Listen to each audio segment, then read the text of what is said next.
Exercise 3.1 question number 3 देखिए।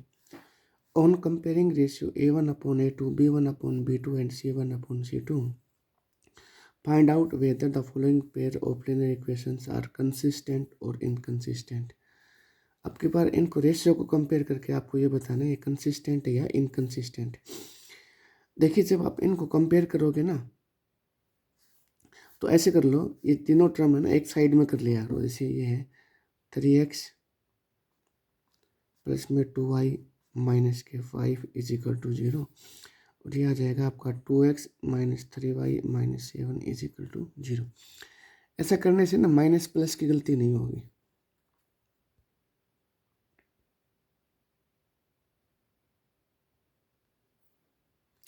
ठीक है। अब पहले इक्वेशन से a1 की वैल्यू है आपके पास 3, b1 की वैल्यू 2 और c1 की वैल्यू माइनस के 5। दूसरी से a2 हमारे पास 2 आ जाएगा, b2 माइनस 3 और c2 माइनस के 7। A1/A2 3/2, B1/B2 2/-3 और C1/C2 -5/-7। देखिए इक्वल नहीं है, 3/2 2/3 के इक्वल नहीं होता, तो हम यह लिखेंगे एयर A1/A2 is not equal to B1/B2। तो ये तो पहली कंडीशन आ कि यूनिक सॉल्यूशन होता है, इसमें क्या होता है कंसिस्टेंट होता है, तो यहाँ लिखेंगे आप कंसिस्टेंट।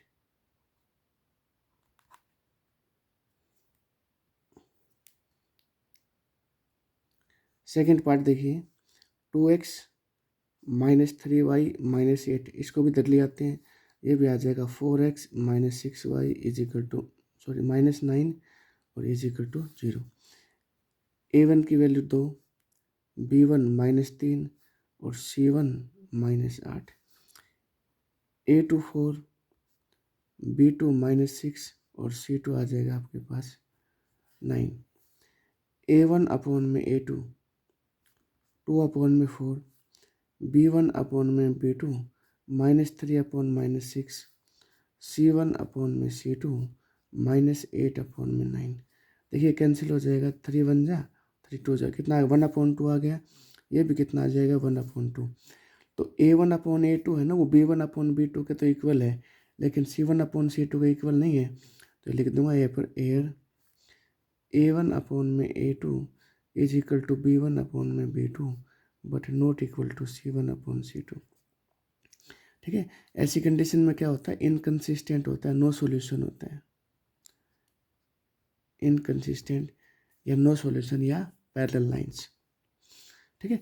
जब दो इक्वल आए तो तीसरा रेशियो आपको कंपेयर करना है, नहीं तो नहीं करना है। थर्ड पार्ट देखिए, ये है आपके पास 3/2x प्लस में 5/3y minus 7 is equal to 0, 9x minus के 10y, इसको इधर लिया हो -14 इज इक्वल टू 0। देखिए पहले इसकी फ्रैक्शन खत्म कर लेते हैं ना। फ्रैक्शन खत्म करने के लिए 2 और 3 का एलसीएम कितना होता है 6, तो प्रत्येक टर्म को आप 6 से मल्टीप्लाई करवा दो। 3/2x मल्टीप्लाई 6 प्लस में 5/3y multiply 6 minus 7 multiply 6 is equal to 0। यह आ जाएगा 9x, 3 2 जा 8 प्लस में 10x और माइनस के 42 और इज इक्वल टू 0। अब रेशियो को कंपेयर कर लो, ये a1 आएगा आपके पास 9, b1 की वैल्यू कितनी आ जाएगी हमारे पास 10 और c1 की वैल्यू आ जाएगी माइनस के 42।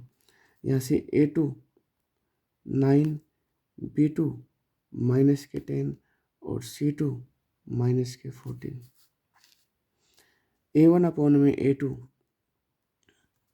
9/9, b1/B2 10/-10 और c1/C2 -42/-14।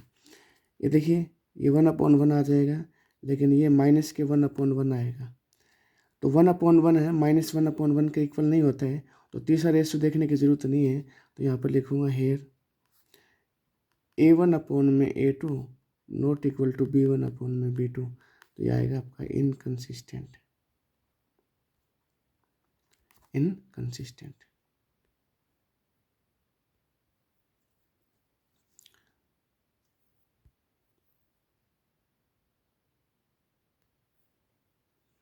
फोर्थ पार्ट देखिए, 5x minus 3y minus 11 is equal to 0, minus के 10x प्लस में 6y और प्लस के 22 is equal to 0। A1 5, B1 -3, C1 -11, A2 minus के 10, B2 6 और C2 22। A1 अपॉन में A2 5 अपॉन माइनस के 10 दैट इज माइनस के हाफ, B1 अपॉन में B2 माइनस के 3 अपॉन में 6 दैट इज माइनस के 1 अपॉन 2, C1 अपॉन में C2 माइनस के 11 अपॉन में 20 दैट इज माइनस के 1 अपॉन में 2। तीनों बराबर आए, A1 upon A2, B1 upon B2 और C1 अपॉन C2। तो यहाँ पर लिखो हेयर A1 अपॉन में A2 is equal to B1 upon में B2 और is equal to C1 upon में C2। इसमें भी क्या होता है, हमारे पास कंसिस्टेंट होते हैं। यूनिक सॉल्यूशन में कंसिस्टेंट आता है और मैनी सॉल्यूशन में कंसिस्टेंट आता है। ठीक है, इसका लास्ट पार्ट देखिए, 4/3x प्लस में 2y माइनस का 8 is equal to 0, 2x plus में 3y माइनस के 12 इज इक्वल टू 0। पहले इसकी फ्रैक्शन खत्म करो, इसके डिवाइड में 3 है ना, तो प्रत्येक टर्म को 3 से मल्टीप्लाई करवा दो, तो यह आ जाएगा 4x प्लस में 6y माइनस के 24 और इज इक्वल टू 0। अब रेशियो कंपेयर कर लो, A1 की वैल्यू 4, B1 हमारे पास 6 और C1 क्या आ जाएगी माइनस के 24, A2 2, B2 3 और C2 माइनस के 12। A1 अपॉन में A2 4 अपॉन में 2, 2 अपॉन में 1, B1 अपॉन में B2 6 अपॉन में 3, 2 अपॉन में 1 आ जाएगा। ठीक है, और C1 अपॉन में C2 माइनस के 24 अपॉन माइनस के 12, तो यह आ जाएगा 2 अपॉन 1। तीनों इक्वल आ गए हमारे पास, तो लिखेंगे here A1 upon A2 is equal to B1 upon B2 और is equal to C1 upon C2 that is consistent.